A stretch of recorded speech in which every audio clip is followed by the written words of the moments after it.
Looking for the best subwoofer? In this video, we'll break down the top subwoofers available whilst comparing them for price versus performance. Before we get started with our video detailing the best subwoofers on the market, we have included links in the description for each product mentioned, so make sure you check those out to see which one is in your budget range. Starting off at number 1, we have the SVS PB1000. The first thing to mention with this speaker is that it's a ported one. Now, while there's an often accepted rule of thumb concerning sealed speakers being for music and ported speakers being for movies, this amazing speaker might buck that trend. Well and truly, it boasts a lovely, accurate, and sharp representation, and that's all probably helped by a really great quality high-density fiberboard cabinet. The dual flares help reduce turbulence and asymmetrical distortions, which is another reason that the SVS PB1000 can deliver such strong bass with such little distortion. Additional adjustments can even be made by sealing the port with the supplied plug. This speaker also looks great, and it won't detract from even the most swish home or home theater space. What you get here is a speaker for under $500 that performs like $1 million.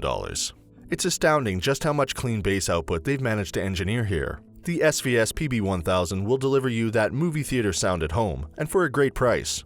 It really packs an awesome punch that will smack you in the chest at lower ranges. The beauty of this speaker is that it's a great all-rounder. You'll have a great experience listening to music on this too when you're not using your home theater.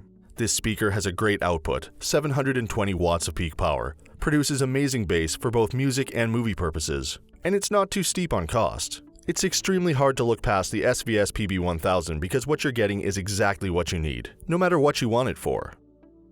At number 2, we have the Monolith THX Select. This is another great speaker. Power output is huge with a rating of 500 watts constant and 900 watts of peak power. It's another front-firing speaker just like our top pick here, and it's also a unit that can be run ported or sealed with the aid of the supplied port plug, same as the SVS PB1000. Warranty on this speaker is also exactly the same as our top pick here, and the two speakers do perform at fairly similar levels. The biggest difference being that this speaker tends to have problems producing the same quality at mid-range frequencies as the SVS speaker does. This makes it a slightly inferior contender, and that's why it's not at the top of our list.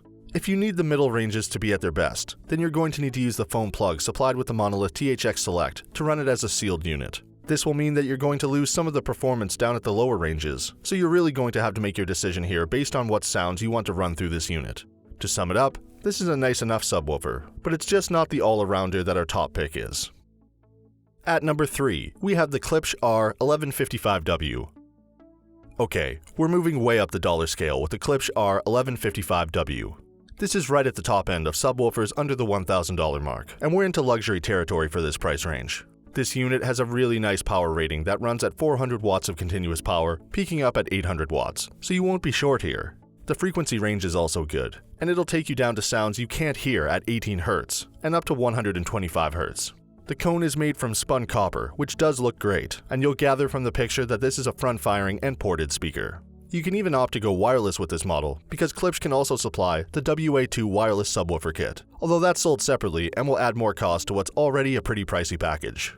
If you're worried about paying a relatively large sum of money for a large product that's also extremely heavy and prone to significant damage if it's not handled right, then worry no more, because all reports about the Klipsch speaker tend to suggest that it's packaged extremely well.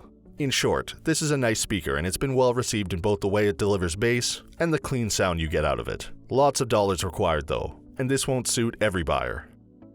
At number 4, we have the KRK-12S.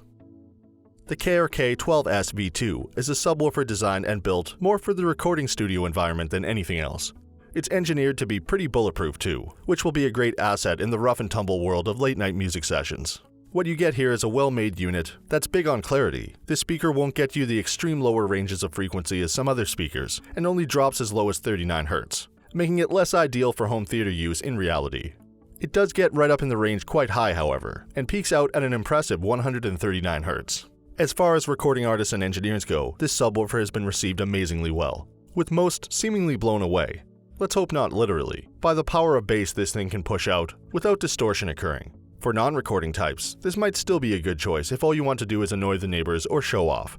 The cost isn't too bad, although the KRK-12 speaker will set you back a few $100s more than the top couple of picks on this list, and the 10-inch version is about half the price of the 12-inch KRK, so it's a big step up in price. The bottom line here is it's going to come down to what you want to use the speaker for again. And if you possibly could get by with the 10-inch version, then it's hard to justify the big increase in price for the bigger subwoofer here. At number 5, we have the Sonos Sub.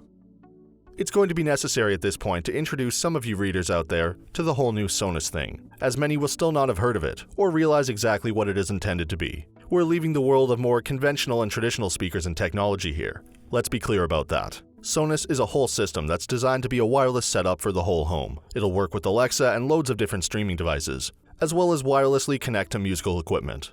And if you buy enough Sonos stuff, you can have a network of wirelessly interconnected speakers and devices throughout a home, office, or any space. This basically means if you're considering a Sonos subwoofer, you'll already own a few other Sonos devices. And this is going to be just another addition to the fold. If you haven't gotten into Sonos and you're looking at the Sonos Sub, then be aware that you're going to need to invest in more than just the sub in order to get the benefits of what it can do. What it can do isn't all that bad, and it gets down to 25 Hz, which isn't the best in this list, but not far off. This won't be a speaker for the traditionalist, but if you like wireless and modern looks, this may be for you. And for our last pick at number 6, we have the Yamaha NS-SW300PN. The Yamaha NS-SW300PN is a nice little subwoofer, and it's a bit disappointing and off-putting that they only offer a 1-year limited warranty on this product when it's all said and done. This is a smaller speaker than the top picks in our list, with a 10-inch cone. The frequency range is excellent, however, and takes you down as low as you'll ever need to go, or be able to hear, at 20 Hz. At the upper end of its range, you get to a very impressive 160 Hz. And all reports about this device seem to indicate that you're getting typical Yamaha quality with the NS-SW300PN, because everything in terms of clarity and distortion seem to be well in order. Although not the loudest and most powerful subwoofer on the list, the unit does perform well, and it's well worth mentioning that it looks really great, and that the controls are both attractive and conveniently placed. This may not be the subwoofer for hardcore headbangers, but it'll still annoy the neighbors if they're close enough, and the cost of this unit is really reasonable too, so it does have attractive points for those on a budget. Do expect to sacrifice some considerable power though. So that sums up our top subwoofers of 2019. We hope you enjoyed. If you did, please leave a like on the video, and if you're new here, hit that subscribe button. Until next time, have a great day.